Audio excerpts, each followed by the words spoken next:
Mahone Bay, Nova Scotia, is an exception. They died for peace. Let us live for it. On most memorials, it is enough that Canadians died in the service of their country. And there is a pledge on many memorials that the fallen will not be forgotten. In Calgary, it says, "They shall not die while memory fulfills its task of gratitude." In Charlottetown, it says, "From PEI, who gloriously laid down their lives in the Great War." In Quebec City, the dead are called glorious in English and French. There are furled flags on many memorials. These are in Toronto. They symbolize a withdrawal from battle. Eternal flames are popular, mostly because of the poem In Flanders Fields. Our memorials are not cookie-cutter monuments. They were not cast from the same mold. The variety is truly astonishing, and there's a reason for that. The desire to remember the heroes of the First World War came from the people of Canada. It did not come from their governments. So in villages, towns, cities, people raised money and built what they wanted to build. In Lunenburg, Nova Scotia, where a stone soldier looks out to an ocean that some local boys never recrossed, it is the bold truth that the statue was erected by the citizens. And it's true in Calgary as well. And in Toronto, too. It's true everywhere. Our war memorials are genuine, grassroots, from-the-heart tributes to Canadians who gave as much as you can give to your country. They are part of our communities, as they should be. On this Remembrance Day, we will gather in front of them to honor our history. And then we will spend another year passing them by, barely noticing them.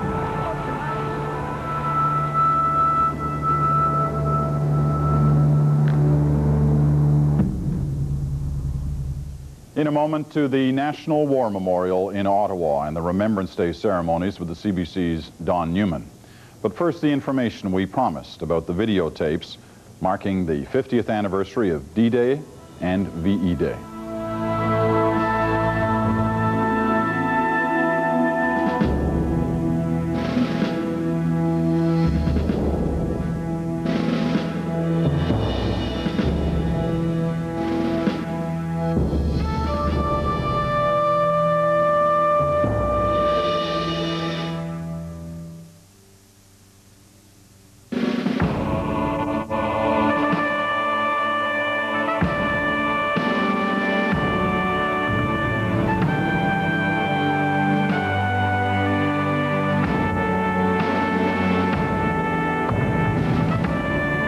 Remembrance Day. From the National War Memorial in Ottawa, here is Don Newman.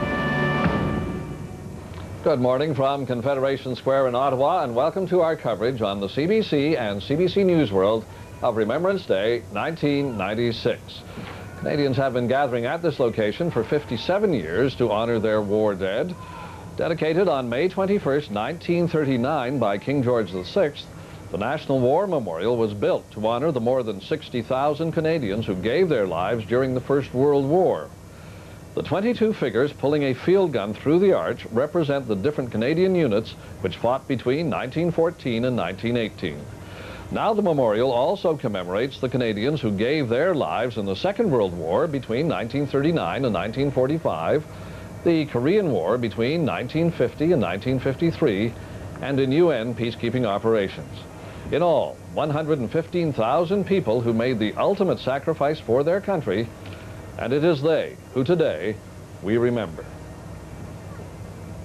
And the official Remembrance Day ceremonies will be getting underway here in Ottawa at the National War Memorial in about 25 minutes from now. The Governor General, the Prime Minister, other dignitaries will be laying wreaths, of course. And with me in our coverage, as he has been in years past, Major George Pearce, retired from the Canadian Armed Forces. George, good morning. Good to have you with us again. Always a privilege, Don. And just as you were saying, 57 years ago, just 4 months after the dedication of the National War Memorial here in Ottawa, they came from all over Canada, every corner of the land, to volunteer for active service. They volunteered because it was the right and decent thing to do. They volunteered to protect Canada from the dreams of global conquest by tyrants, and they volunteered to liberate decent people from the tyrant's heel. They volunteered just as their fathers had done in 1914, and those that returned assemble on this day every year, everywhere, to pay homage to those 45,000 who did not return. They are here because it's the right and decent thing to do. And they are here, George, but across Canada today, of course, at the 11 o'clock of the 11th day of the 11th month, Remembrance Day ceremonies all across the country.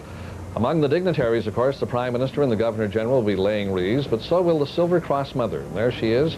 She is Mrs. Margaret Langill, 95 years of age, from River John, Nova Scotia.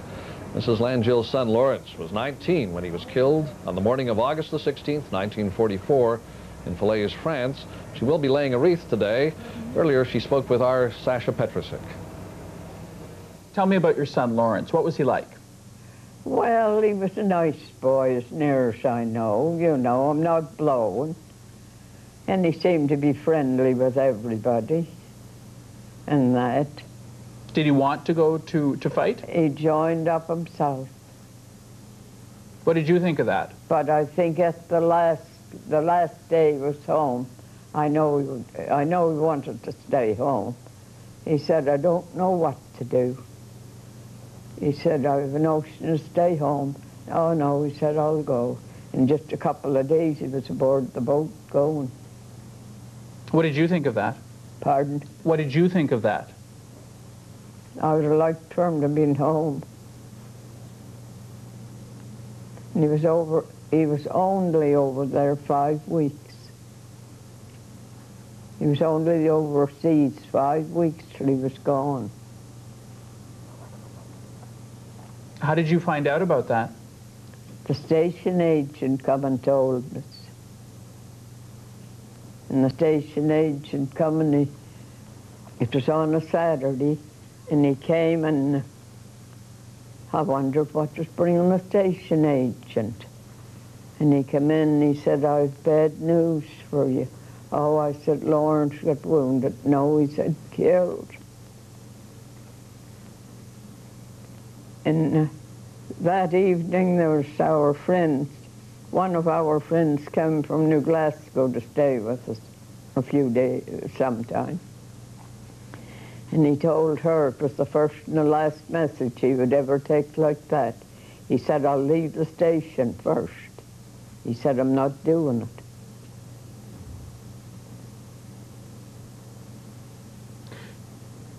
Did you ever think before that, I know you knew he was going to war, but did you think this might happen? Oh, I was uneasy, you know. I was uneasy. And he wrote letters home. He said in the letters, tell Mum not to worry. It's a sad affair. Do you think we remember enough about what happened? Do you think the younger generation does? I don't know. I often wonder that. I often wonder if the young people really thinks what went on. What do you think? And there she is, Mrs. Margaret Langill. You can see wearing the Silver Cross there, George, and she, of course, represents all Canadian mothers who've lost sons and daughters in our wars. This is her first trip to Ottawa, and she, this afternoon, will be the honoree at a tea at Rideau Hall given by the Governor-General. Son Lawrence served in the Essex Scottish, a very famous regiment that was also honored with the winning of the Victoria Cross by Colonel, then Major, Fred Tilston. And both those Canadians, Major Tilston and Lawrence, were equal in their acts of bravery, and it's incredible that, and so sorrowful that he fell just hours before the end of that 9-day battle near Falaise. Always ironic when people, always sad when people die in war, always ironic when they die near the end of a battle. As you can see, Confederation Square now filling up. The Guard of Honor, Royal Canadian Mounted Police, the Governor-General's Foot Guards, the, what other regiments there do we see? It's a larger assembly than usual, a higher presence from the Department of National Defense, Don, as we'll see during the March Past. Now, Aboriginal veterans here as well. They are mainly people who fought either in the Second World War or the Korean War. Aboriginal veterans at the National War Memorial, but in future they will have their own war memorial at which to honor their fallen comrades. That's because a week ago, the design was revealed for a monument to Aboriginal War veterans. Indian Affairs Minister Ron Irwin and Energy Minister Anne McClellan were on hand for the unveiling of the design.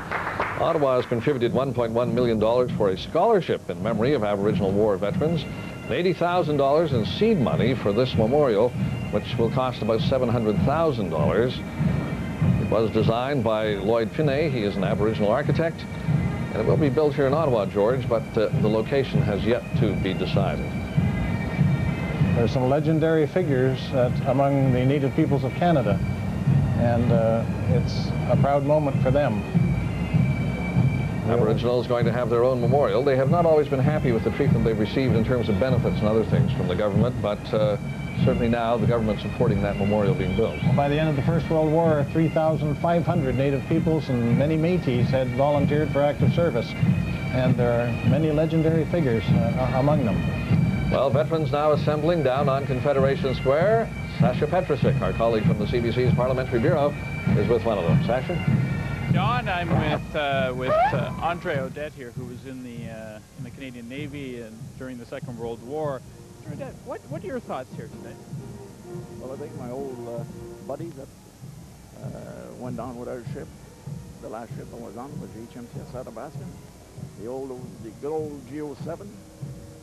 Half of the crew went down, which is over 150. And I remember them today, today in the Battle of the Atlantic. It's something big for me. Do you think that we as a country still, do you think Remembrance Day means as much as it perhaps did 10 years ago, 20 years ago? To the veterans it does, yes. And to others? I think, yes, you can see that today. I mean, there's a lot of civilian here today. A lot of people. I think so, yes. But mostly for that. What do you think will eventually be the most important part of things that people retain? Will it be the details of what happened in the wars themselves, or do you think there's a broader message there that people will have to take away? Well, it'd be what happened. That's it, Sasha. To us veterans. And during the war, some of my buddies were picked up prisoner of war. I was lucky I escaped in a motor cutter the night that we were sunk on the 28th of April. And you remember all that. I mean, as far as the people, I think the people are the same, the parents and all that. Terrific. Well, thank you very much, Mr. Odette. Don, back to you. Thank you, Sasha. Well, most of the people, of course, who survived the Second World War, George, are now into their 70s, but as you can see, a lot of young people around the railings here as the crowd fills up at Confederation Square. A big crowd again on hand for Remembrance Day 1996. Very large crowd, Don, and probably the largest contingent of veterans to date. Interesting that the Sasha Petrusik's guest there, a veteran of the Navy, served on the first HMCS Athabascan. That's not the present Athabascan, but there were 937 ships in the Navy during the Second World War. Now, young people will be taking part, George, as well in the ceremony today, and there we see them. They are the winners of the poetry, poster, and essay contest held by the Royal Canadian Legion across Canada in high schools across the country. And this year's winners are Mike Roscoe, Holly Doidja, Kendra Conkin, and Christian Sparks, and earlier they spoke with Sasha Petrusik. Holly Doidja, the senior essay contest winner. In your essay you say, I cannot empathize with veterans. What do you mean by that? I can sympathize with it and try to remember and try to think about what they went through, but I can't totally understand like maybe the veterans together can. So I think that's why. Do you think that people in your generation can really understand what was happening? Do you think they have enough information about what it was really like? I think there's a majority that can, the majority that want to continue on, but I think it's hard because every year it gets further and further away. Okay, could I ask you to read a section of the essay for us, please? They were not sure of victory, yet they braved the battle. They threw themselves into an unknown fate with courage and valiance. They fought for people they didn't even know, people like me who weren't even born yet. They fought for my future and for my freedom. Why? I'll never really know.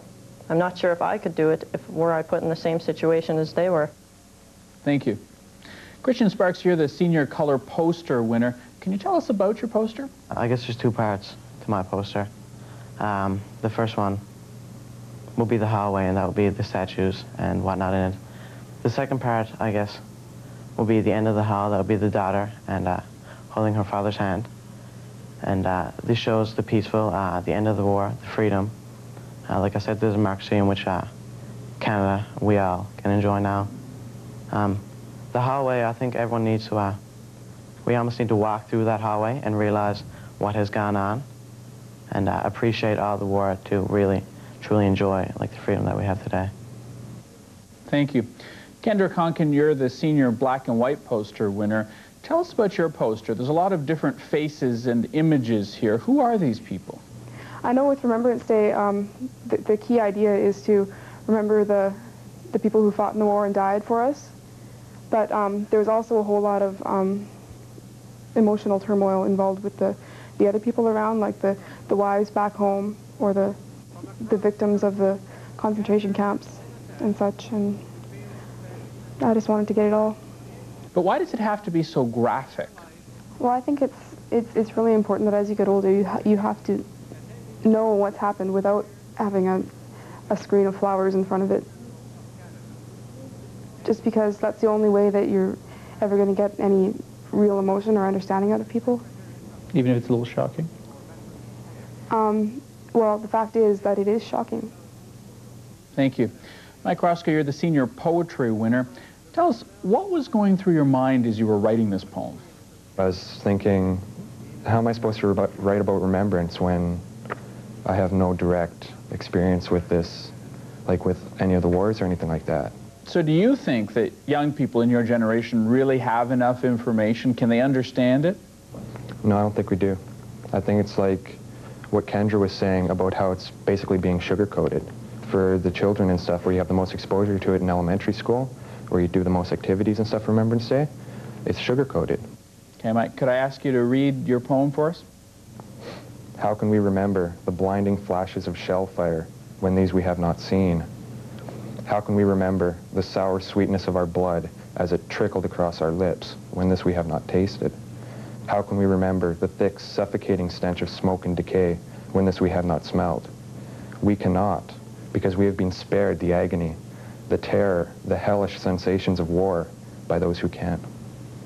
Thank you, Mike, and thank you to all of you. And on Confederation Square, the National War Memorial, in a few moments, George, those young people will be among the Vice-Regal Party laying wreaths. And we're standing by now for the official guests to arrive. There's a veteran of the First World War, Don, and there are less than 2,000 of those veterans today. You can see the Great War and Victory Medal there that he's wearing. Recently, the Department of Veterans Affairs has been collecting their memories and experiences, and they're now on the internet if you want to know about what happened in the First World War from people who actually fought it. They are indeed. 14 years ago, they recorded the memories of World War I veterans, and they are now, as you say, on the internet for the benefit of high school students and anyone else who wants to access them. Now there would be Second World War veterans. Their average age now 74 or 5, 50 years after the end of the Second World War. Well, that's right. Among the veterans, and there's a good close-up of World War II veterans, the 3945 Star, the France-Germany Star, the Defense Medal, Canadian Volunteer Service Medal with the Overseas Clasp, and the wedge cap. He's a member of the Royal Canadian Air Force. We were talking about Aboriginals and Aboriginal monuments a moment ago. There is Ovid Mercredi. He is the National Chief of the Assembly of First Nations. He is an annual attendee here at these ceremonies, and later Aboriginal veterans will be placing a wreath, not in the Vice-Regal Party, but in a subsequent wreath laying right after the Vice-Regal Party here at the National War Memorial this year. Thinking perhaps of some of their legendary heroes, like Francis Pegamagabo, an Ojibwe, who was the most decorated native soldier in the First World War, won the Military Medal for Bravery 3 times. And there were so many others. There's a graphic shot. The grandson, I would think. That's right, grandson of a soldier of the Royal Canadian Regiment, it looks like. And again, there are The medals that the veterans wear on the left-hand side are presented for service in the Legion. They're not the war medals. And we mustn't forget the Canadian Women's Army Corps, who will be laying a wreath in a special part of the ceremony later on today. As we look amongst the crowd as well, an impressive turnout. We talked a year ago, George, that it might be difficult to sustain interest or a continuing high level of interest in Remembrance Day following the 50th anniversary of the end of the Second World War. But so far, I would say, just looking around here at Confederation Square and looking through the crowd as our cameras pick them up, there are a lot of people here again today. An enormous turnout of spectators who've come to honor those who not only paid the supreme sacrifice, Don, but who served, and served with distinction. And not all of the veterans are in the parade, as you can see, but as we look now coming on to Confederation Square, up Wellington Street, in front of the Chateau Laurier Hotel, this is the motorcade bringing, I would guess, the Prime Minister of Canada, Jean Chrétien. He is scheduled to be arriving just about now.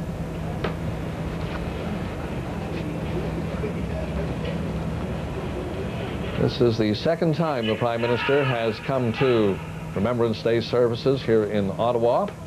Last year he was in Arrowtown Cemetery in New Zealand while he was on an official visit to that country, and he placed a wreath at the cemetery there. And the year before he was in Hong Kong, but here he is now with his wife Aileen as they arrive. Applause, and are greeted by Joseph Kobelak, the new president of the Royal Canadian Legion. Joseph Kobelak served in the Royal Canadian Army Service Corps in the 1st Canadian Infantry Division. The Prime Minister. He was with the 1st Canadian Infantry Division all through Italy and Northwest Europe. The Royal Canadian Army Service Corps were the unit that was the unit that supplied ammunition, petrols, oils, lubricants, that's gasoline, food, clothing, supplies, everything to keep the frontline soldier in action. And they were the prime targets of enemy artillery and aircraft, so it was no soft assignment to be serving in the Royal Canadian Army Service Corps. And arriving almost on the heels of the Prime Minister this year, the Governor General, Romeo Leblanc.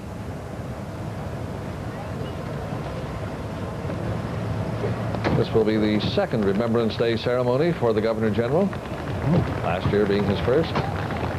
He's, of course, accompanied by his wife, Diana Fowler Leblanc. And again, it is Joseph Kobelak who greets them. Mr. Kobelak became the president of the Legion earlier this year. He is from Welland, Ontario. You see the Governor General wearing the Order of Canada. He is the principal companion of the Order, and also the Chancellor and principal commander of the Order of Military Merit. That's signal, the bugle call, the still, signaling his arrival. And in a moment, he'll be greeted with the vice-regal salute. Yes, at the moment, going down, well, there he is, greeting the Silver Cross mother, Mrs. Langill. He is, now that man with the Scottish hat, that is Smokey Smith, the BC Cross winner who comes every year from Vancouver. Yep. Smokey Smith with the Seaforth Highlanders of Canada, awarded his Victoria Cross in Italy at the Savio River. Camarades, toujours nos souvenirs. Salut royal. Salut. Hey!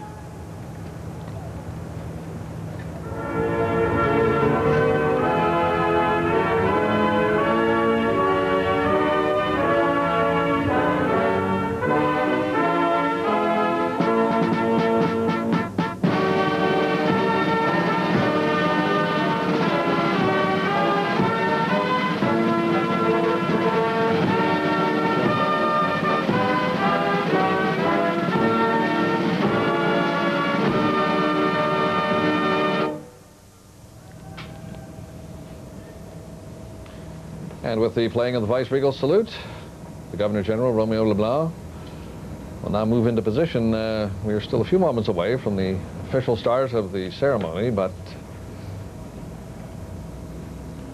the Governor General now talking again to the President of the Royal Canadian Legion, and the official party moving up the steps at the National War Memorial to get in place.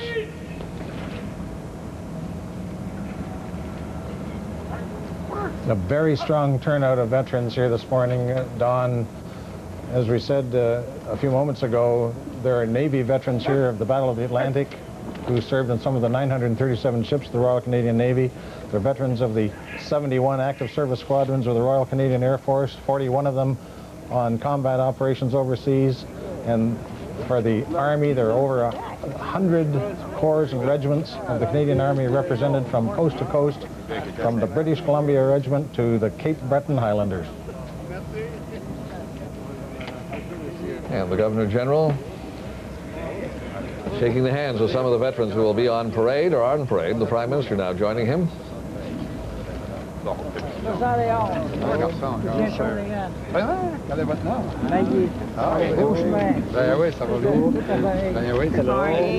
Now we may be pulled back because they want to be there at 11. So if we do, we'll go by again. How are you? Nice to see you. Thank you very much. The Governor General is right, George. It has to start right on time at 11. It is a religious ceremony of remembrance.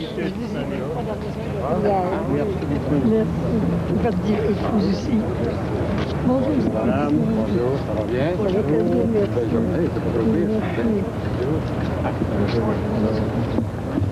Hello, how are you? That's me again. You're keeping well. That's good. Fine, thank you. Raised the reason 91. Yeah, really nice. Prominent among the veterans are women who served in the WRENS, the Women's Royal Canadian Naval Service, and the Canadian Women's Army Corps, and the Women's Division of the Royal Canadian Air Force. So, you know, veterans are veterans. Well, speaking of the Air Force too, George, there is something new that has been added to the Remembrance Day ceremonies this year. Weather permitting, we will see 4 CF-18 fighters flying overhead in the missing man formation, which is the way the Air Force honor their comrades who did not return. And that is new this year. Absolutely, Don. We'll look for that. There's the gentleman who spoke to Sasha Petrusik, now being greeted by first the Governor General and in just a moment the Prime Minister as well.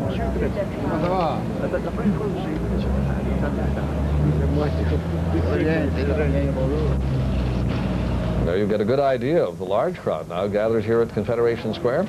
It's most impressive. We seem to be getting more and more people every year. There's always the thought that they may thin out with the aging veterans, but it's not happening. There are more and more people attending this Remembrance Day ceremony at the National War Memorial here in Ottawa every year. Behind shaking hands behind the Prime Minister is Lawrence Macaulay. He is the Secretary of State for Veterans Affairs, and he also will be laying a wreath during the ceremony. Bonjour, ça va? How are you? Nice to see you. Madame. Bonjour, mesdames. Je pense qu'on fait mieux. Nice to see you. Ça va bien. Croix. Oh, how are you? Hello. Excellence, s'il vous plaît. Ça va bien? Bonjour. Monsieur le Premier ministre. On reviendra. On nous rappelle.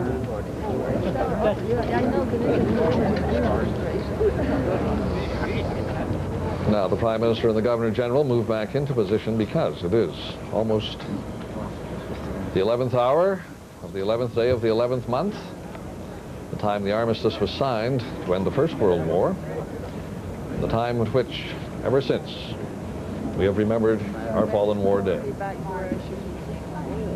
be back. We shall return. We shall return.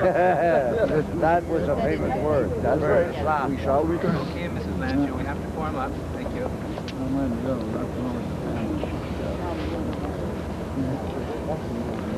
As the parade forms up for the act of remembrance, Mrs. Langill taking her place as well.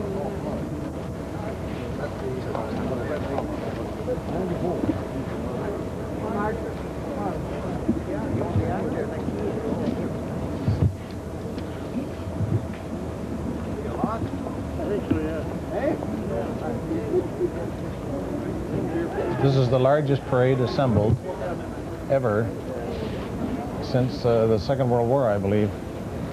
There are 3 50-person guards in the Department of National Defense augmenting this assembly today. And it's very impressive. The contingent of veterans is larger than ever.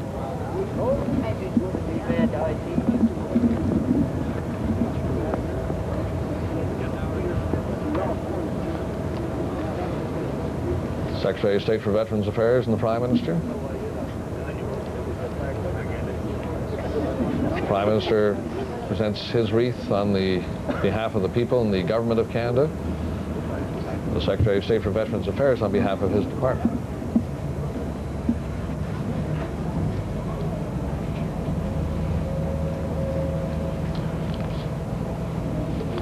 The flag past should occur just after the Piper's Lament and the missing man formation. The pilot of that aircraft is Captain Steve Neerlich, who just recently won the William Tell competition for NATO. He's the top pilot in the North American Aerospace Command, and that has never been won by a Canadian before.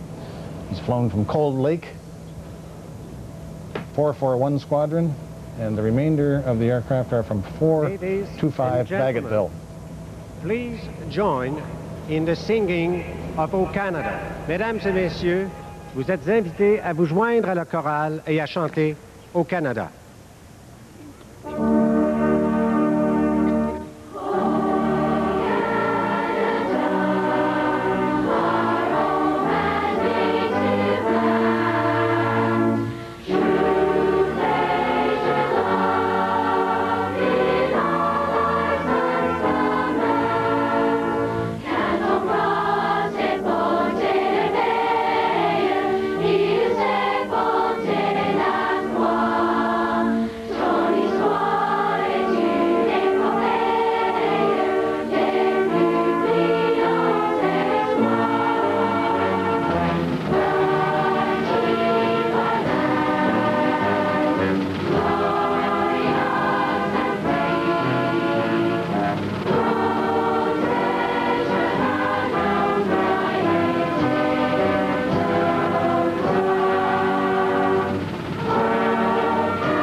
They shall not grow old, as we that are left grow old.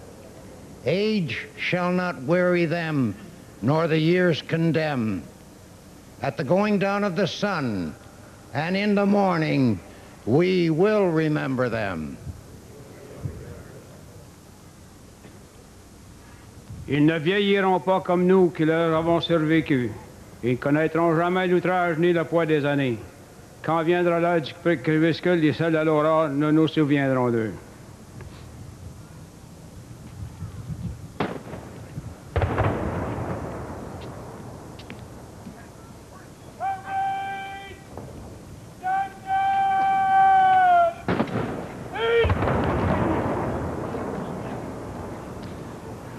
We come together today to commemorate and honor before God the human courage, heroism, and self-sacrifice of those who fought on the battlefields.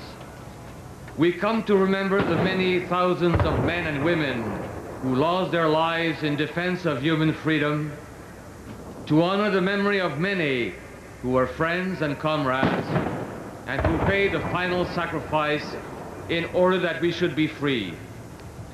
As we gather in reverence, we must acknowledge before God the injustice, violence, and cruelty which still disfigures our human race.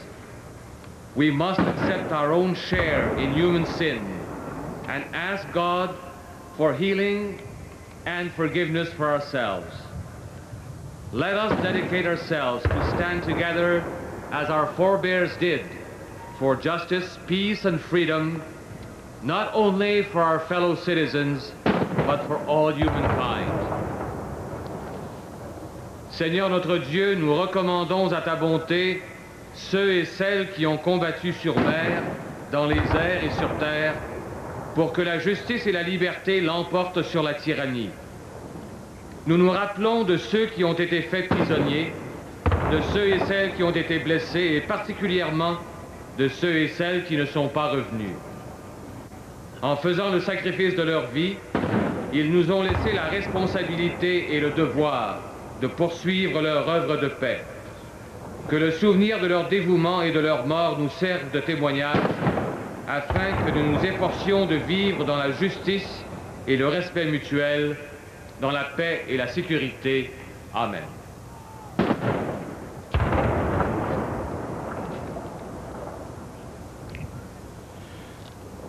Did you see him when he fell, O God? Did you know he would never again see the flash of a salmon on his trawl in the deep blue Pacific? Ride his horse into the foothills on a soft spring evening? Stook wheat with his father on a blazing afternoon? Stand freezing at the corner of Portage and Main, sweat in the heat from a Hamilton forge, watch the ice break up on the St. Lawrence from the bastion of Quebec, walk with his girl in the moonlight on the banks of the St. John, plow the rich red soil of the island, smell the fog rolling in from Chebucto Head, put on his oilskins and jig squid in the bay, listen to the howl of the Arctic wolf. Did you see him pay the price, O God? Did you see his body broken so that we could live as one? Do you feel our sense of shame, O God, for the things we say and do that break our nations in pieces and mock the man who fell? Keep us together at home and elsewhere, O God, so that those who gave up everything will not have died in vain. Mon Dieu, l'as-tu vu tomber? Savais-tu que jamais plus il ne pourrait voir l'éclat du saumon dans son chalut, dans les eaux bleues foncées du Pacifique, monter à cheval dans les foothills, dans la douceur d'une soirée de printemps, mettre le blé à mule avec son père, dans la chaleur d'un après-midi d'été, attendre au coin de Portage et de Maine, au plus froid de l'hiver, suer à grosses gouttes dans une forge de Hamilton, assister à la débâcle de Saint-Laurent depuis le bastion de Québec, se promener avec sa blonde au clair de lune sur la rive du fleuve Saint-Jean, labourer la terre rouge de l'île de Prince-Édouard, voir la bruyère s'installer dans le port de Halifax, mettre son ciré pour pêcher au calmar dans la baie, entendre le loup arctique hurler. Mon Dieu, as-tu vu le prix qu'il a eu à payer? As-tu vu son corps se briser pour que nous puissions vivre comme si nous ne faisions qu'un? Mon Dieu, ne vois-tu pas que nous avons honte? Honte de prononcer ces paroles et de faire ces gestes qui défendent les pays et qui se moquent de l'homme qui est tombé au champ d'honneur. Mon Dieu, préservez la unité des peuples au Canada comme à l'étranger, pour que ceux et celles qui ont tout sacrifié ne soient pas morts en vain. Amen.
On behalf of the Queen and the people of Canada.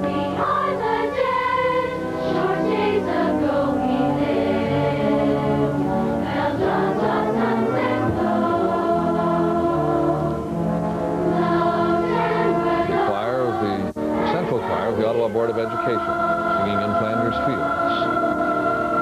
Mrs. Margaret Langill, the Silver Cross Mother, comes forward.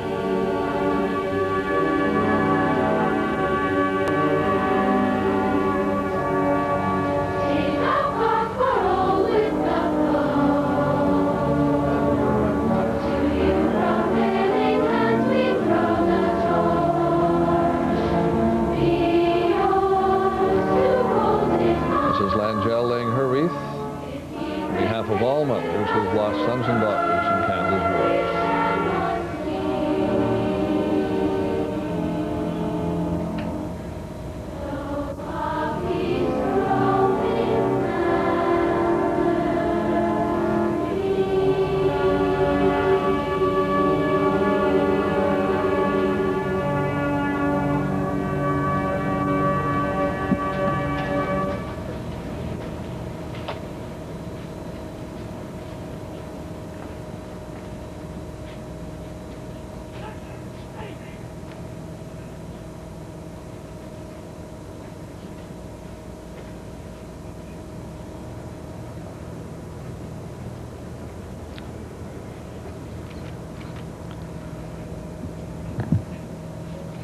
Prime Minister Jean Chrétien laying a wreath on behalf of the people of Canada.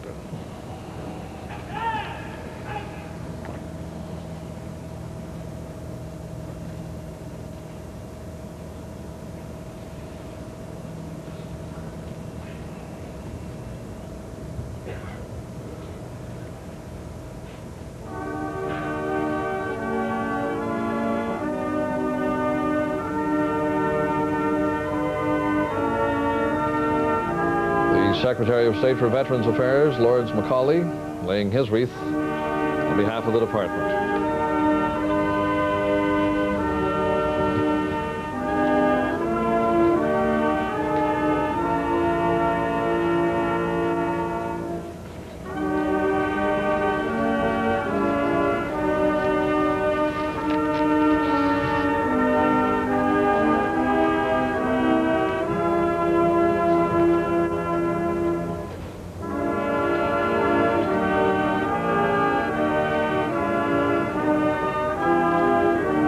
Vice Admiral Larry Murray, the acting Chief of the Defense Staff, laying a wreath on behalf of the armed forces.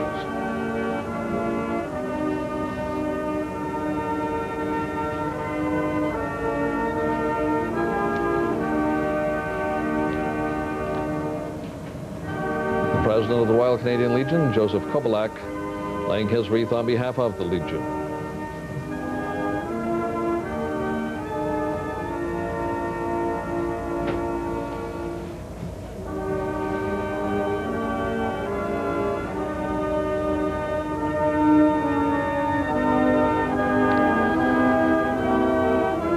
Mike Roscoe, Holly Doidja, Kendra Conkin, and Christian Sparks.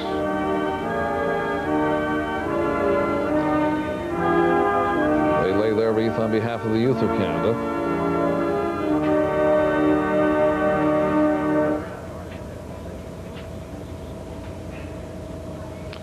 They were accompanied by Tabitha Bernard. She is a Girl Guide here in Ottawa as the wreath bearer.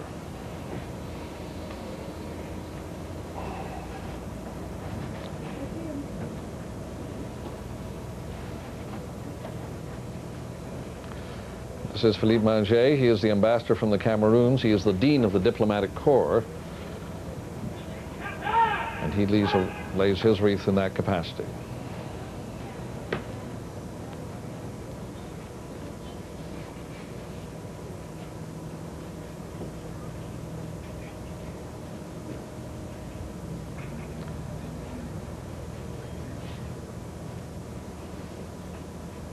Now, representatives of other veterans groups are placing wreaths here at the National War Memorial on Remembrance Day 1996. From the Aboriginal Veterans Association, the Air Force Association of Canada, the Army, Navy, Air Force Veterans in Canada, the Canadian Red Cross Society, the Canadian Women Army Corps,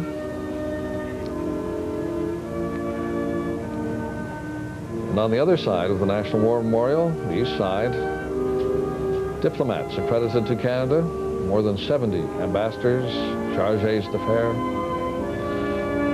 They will be placing wreaths on behalf of their countries at Canada's National War Memorial.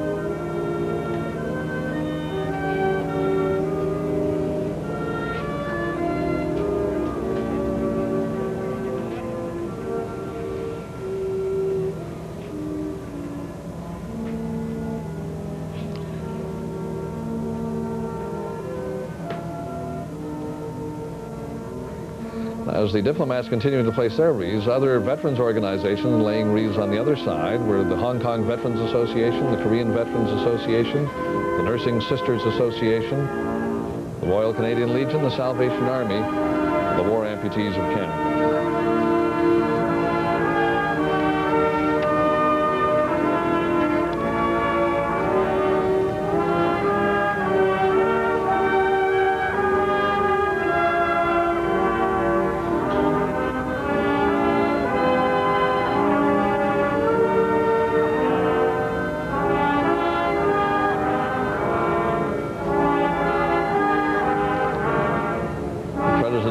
Representing their countries in Canada, and they're, ironically, perhaps after 50 years, what we want to see. The ambassador of France in the light brown coat, the ambassador of Germany in the coat next to him, placing their wreaths on Canada's National War Memorial on November the 11th, 1996.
National War Memorial, veterans groups, and individual wreaths being placed now.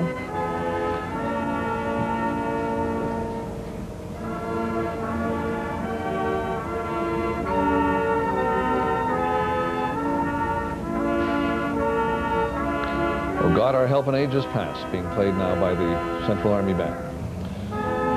And before that, the Nimrod Variations by Sir Edward Elgar. The Canadian Forces Band is under the direction of Major Kenneth Killingbeck, Director of Music and Commanding Officer.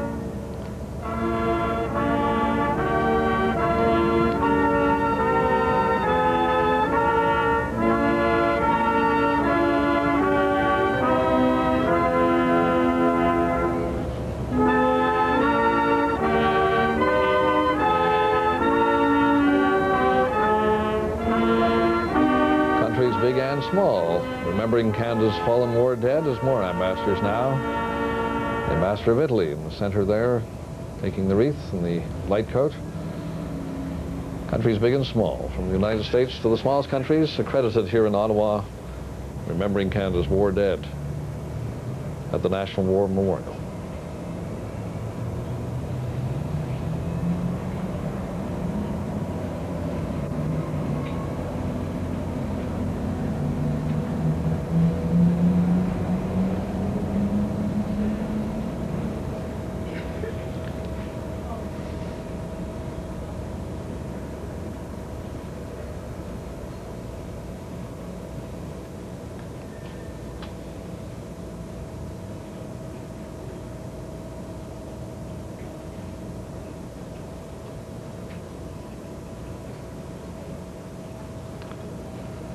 And still, from east and west, they come to lay their wreaths. A more orderly process, George, than some other years. They're very dignified.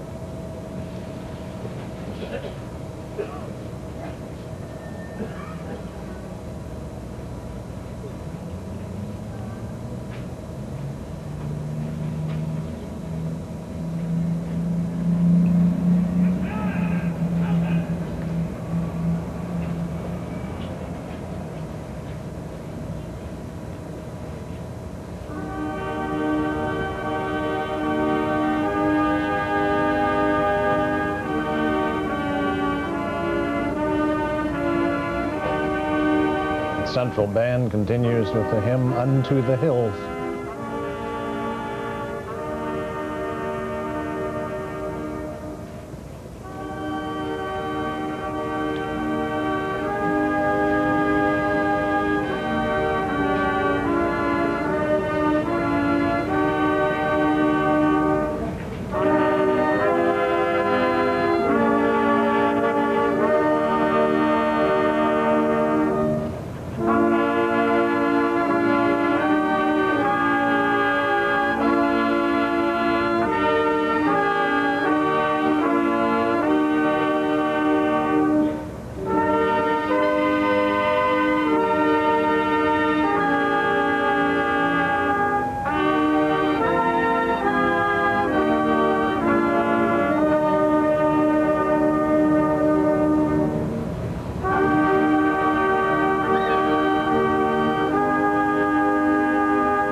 The opposite of to remember is to forget. We dare not forget, but we must do more than remember. Remembrance is not an end in itself. Remembrance is a stage, a foundation. Without remembrance, there is no foundation. With remembrance, there is hope.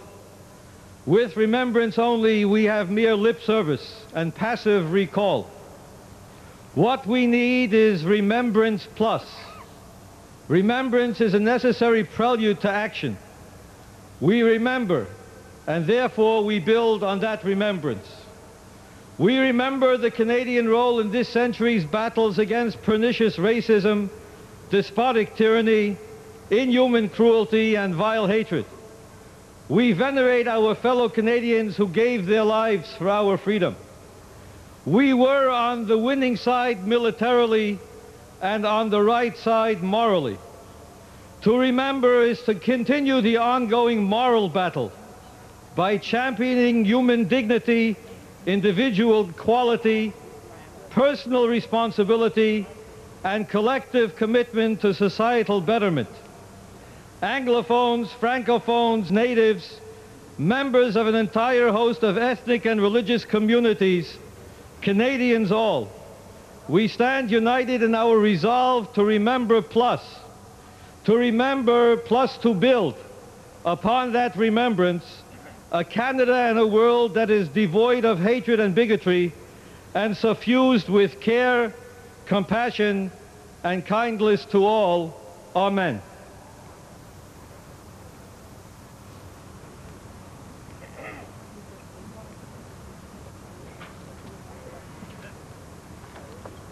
Ladies and gentlemen, God save the Queen.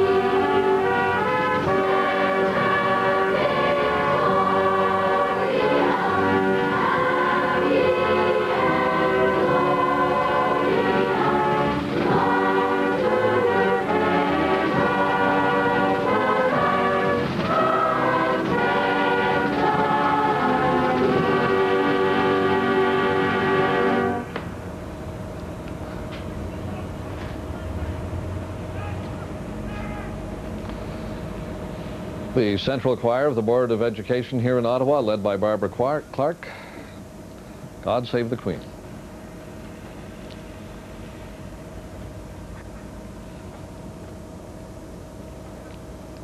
And with the singing of God Save the Queen, George, the ceremony now moves from in front of the National War Memorial round to the north side, and the parade forms up, and the Governor General will be taking the salute.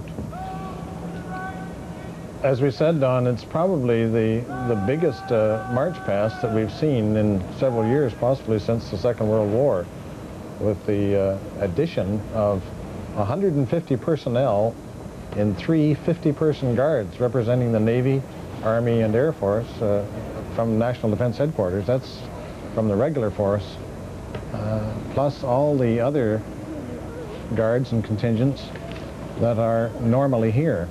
This will be an impressive march past.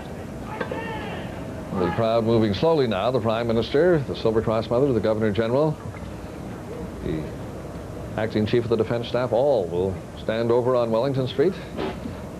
The Governor General will mount a small dais. The parade will form up. The band will play. The marching will begin. Now, of course, Remembrance Day is to honor those veterans who fought and returned home, but it's also to remember those who fought and did not. But it's not just here in Canada that those Canadians who fell are remembered.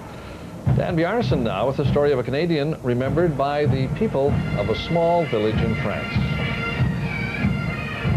In this tiny village in Normandy, they put out all the flags this weekend to put on their best show to honor a local hero who is far from home.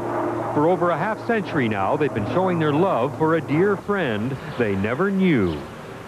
Bill Ferguson was a young Canadian pilot whose Spitfire crashed on the edge of town in 1943 while he swooped down to attack a German ammunition train. Something went wrong. Robert Lavoie, a farmer now 83, remembers how he looked up and saw young Ferguson's plane go down. Tout d'un coup, j'en vois un qui se détache, puis qui pique. All of a sudden, he says, I saw him break off and dive towards the train. He couldn't seem to break out of his dive. He hit the trees and then the fields, and he turned over and over for 300 or 400 meters. Bill Ferguson lies in the local cemetery, buried by the local townspeople who've taken him as one of their own. Virtually the entire village turned out for his funeral to defy the Nazi occupation troops. Dozens of people were arrested in reprisal. 10 of them were shipped off to concentration camps, and 5 never returned. Why would people risk such a thing? For a gesture, for a stranger? The mayor today, Christian Dansard, was not even born until 5 years after the war, but like the rest of the town, he too is caught up in the Ferguson story. The story has been handed down, he says, from generation to generation. Everyone feels that it touches them. And so, this weekend, the whole village turned out again and went to the cemetery again to honor their friend still again. This time, a dozen members of the Ferguson family from Ontario were here to be with these villagers. The people of Saint-Martin see themselves also as family to this young Canadian flyer who is fighting their fight and came halfway across the world to die for people he never knew. It sounds like something from some bad movie, and yet here they are, generations later, standing in the biting cold, remembering their local hero. Molly Ferguson, sister-in-law of the young pilot. It means that families can be together, can think about each other, that we can think about the future, that maybe his life wasn't lost for nothing. It seems to me that there was real meaning in him giving his life, that it showed what it did, the courage. Maurice Chartier was one of those who dared turn out for that funeral 51 years ago. He was at the cemetery again on this day. He was an ally defending our liberty, he says. We had to honor that. It was the least we could do. We were going to give him that last honor to show him that he didn't die for an ungrateful people. We were waiting for acts like that, waiting to be liberated. Your town did not forget, and we will always remember. Down in the village square, everyone gathered where they named the main street after the young Canadian pilot who died on the edge of their town. And the memory of a young man from Peterborough, long dead, lives on here in Normandy. Dan Bjarnason, CBC News, Saint-Martin-des-Entrées. And as they remember in France, they remember here in Ottawa as well, the National War Memorial, Remembrance Day 1996. The parade now moving off the Veterans George, off of Confederation Square. They got a fine round of applause as they came around behind us here. There are over 400 of them, Don. Over 400 World War II veterans leading the March Past. I think this is the largest contingent of veterans that we've seen. Certainly rivals last year, which we thought was a big year. Now you see the Governor General standing on his dais, and the veterans will be leading the parade by him in just a moment. When you think 51 years since the end of the Second World War, that is still a terrific turnout. And you were pointing out to us veterans of the First World War, 78 years since the First World War ended in 1918. 1918, yes. And again on Wellington Street, down from Parliament Hill, the crowd packed up against the fence there. National War Memorial just to the east of the Parliament buildings. And all is in ready now for the parade to begin. Veterans Affairs Canada tells us that there are fewer than 2,000 World War I veterans with us, and remarkably there are some that are here today. Well, as we honor the people who are here today, we should remember too to say a good morning and pay our respects to those who went to war and came back and who continue the battle every day in the veterans wards and hospitals across country. Our thoughts are with you. Good morning to you. We remember you and we are proud of you. especially to Colonel Cecil Merritt in Vancouver. Won the Victoria Cross at Dieppe with the South Saskatchewan Regiment. He's one of 2 Victoria Cross winners still with us. Smokey Smith of the Seaforth Highlanders is here at the National War Memorial this morning. Here's the march past led by the combined pipes and drums of Air Command in their familiar Inverness capes and the Royal Canadian Air Force tartan with the Cameron Highlanders of Ottawa. Music for the march past is being played by the Canadian Forces Band in a static position. And here we have the march past of the senior service, Heart of Oak, for the Royal Canadian Navy.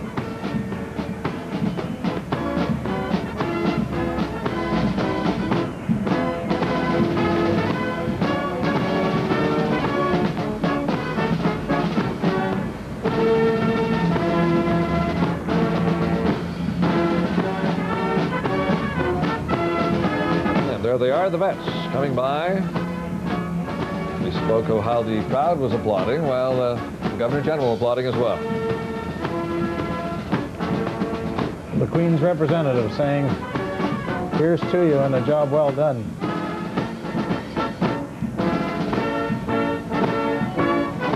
Over 400 of them. They represent every ship and every squadron and every regiment from coast to coast.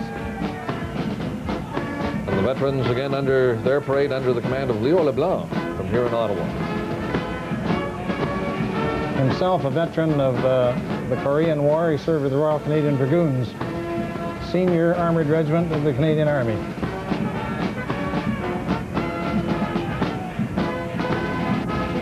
Those cap badges that they're wearing would just read like a road map of Canada, Don. We have the Calgary Highlanders, the Loyal Edmonton Regiment, the Regina Rifles, the Winnipeg Grenadiers,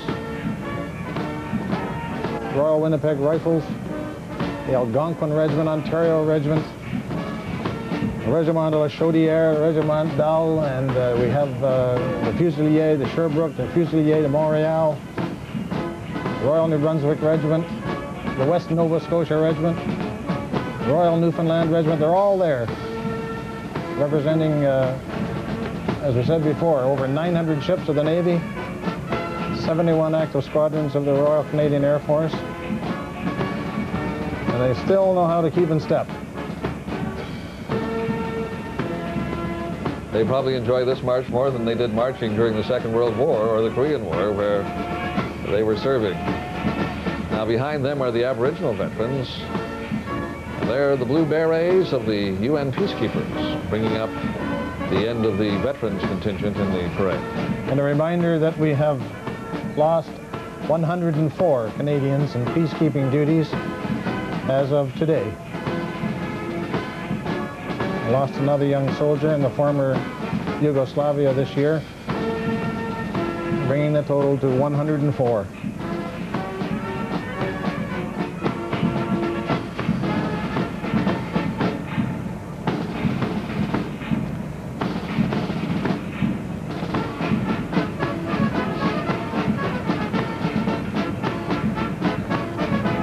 Now they've switched to the British Grenadiers, have they not? That's not the... That is the traditional march. Some people may wonder why we play the British Grenadiers for Canadian troops on the march past. It's most of our military music has British, French, and uniquely Canadian origins. And traditions and history die hard in the armed forces. The British Grenadiers is the march past of the senior regiments of the Army, including the Royal Canadian Horse Artillery, the Royal Artillery, the Canadian Grenadier Guards, and many of the Royal Regiments. And it's been played since time immemorial. They can't play all the regimental marches, so they play the march of the senior regiments to represent all. It is a pretty good song, to which you can march. It has a good beat and is a well-known song. And now we saw the veterans have passed, and we're waiting for the rest of the parade to come by now, down Wellington Street, past the Governor General.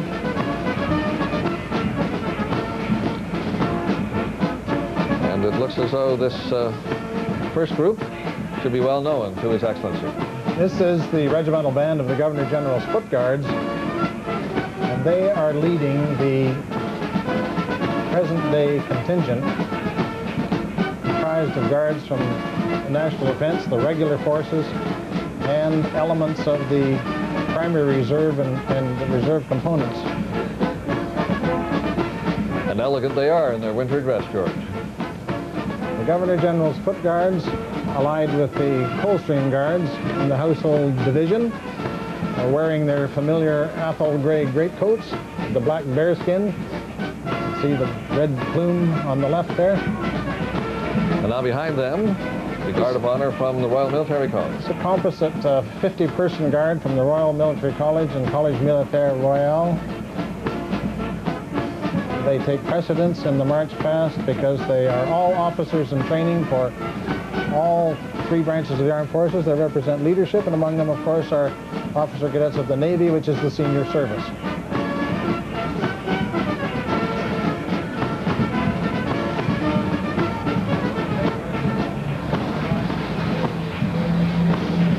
There's the Navy contingent, the end of the Navy contingent that you see from the regular force. This is the Army contingent in the center in their winter green, followed by the Air Force contingent. These are three 50-person guards appearing in the march past for the first time, all from the regular forces. And we're hearing appropriately right now the Royal Canadian Air Force March Past by Sir Walford Davies. Leading the reserve components of the parade, the senior service, the Naval Reserve represented by HMCS Carleton, right here in Ottawa. And following them? This is a 50-person guard from, again, the Governor General's Foot Guards. The Foot Guards are the senior regiment of the primary reserve in the Canadian Army. Their forebears, probably their fathers and grandfathers, were part of the 4th Canadian Infantry Division that landed in Normandy in 1944. And a contingent of Royal Canadian Mounted Police going by His Excellency now. The Mounties playing a bigger role in peacekeeping on behalf of Canada than they had in the past. Well, we just see the end of the Cameron Highlanders of Ottawa in front of the RCMP Guard.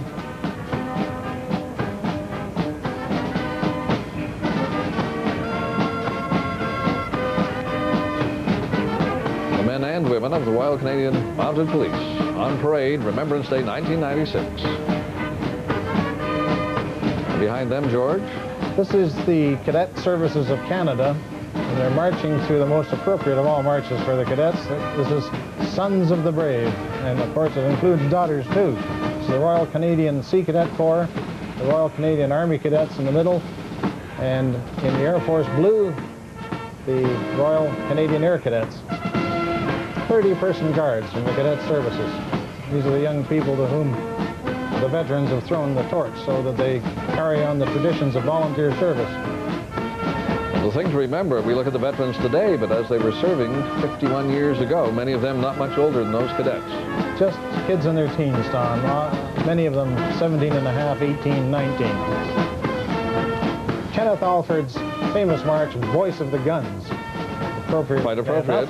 Or the saluting troop of the 30th Field Regiment, Royal Canadian Artillery. These are the Bytown gunners who fire the 21-gun salute on all ceremonial occasions, as they did today. They've come down from Parliament Hill and are hauling their 105 millimeter field howitzers behind those 2.5-ton trucks in their roll pass to bring up the remainder of the parade. The voice of the guns. It is not a school holiday anymore, Remembrance Day, but young people, certainly they must have the day out of school to come down to Confederation Square in the National War Memorial.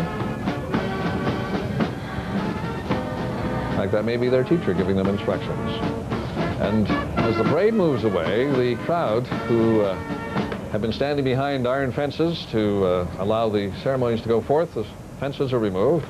Now the crowd, George, gets a chance to look close up at all of those wreaths that were laid by, of course, the dignitaries, also by the diplomats, and then a wide variety of organizations you wouldn't necessarily connect with military operations, like the Canadian Medical Association.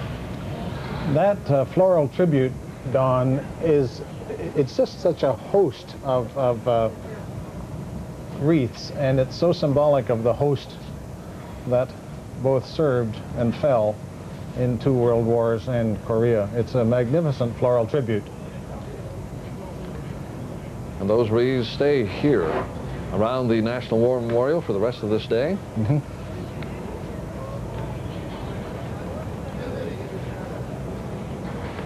Later in the day, of course, a tea for the Silver Cross Mother at Government House.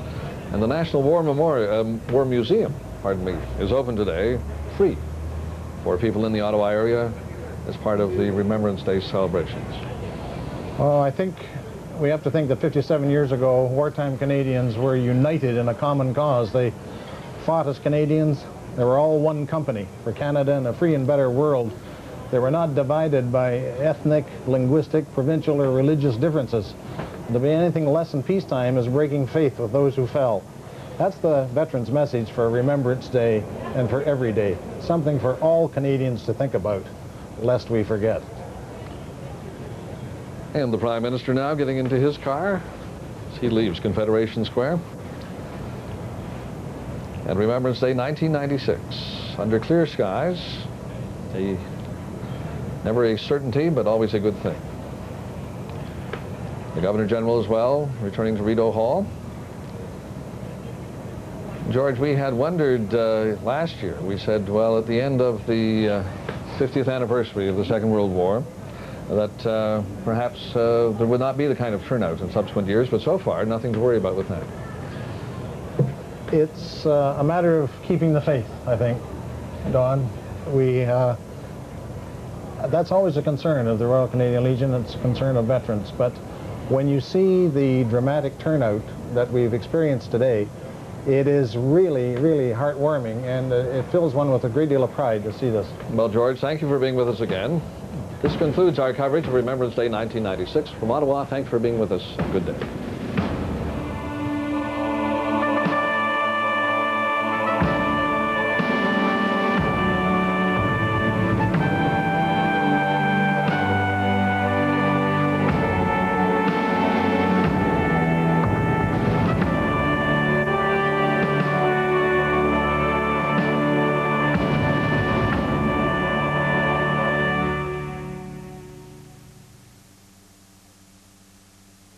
Bringing the story home. The National.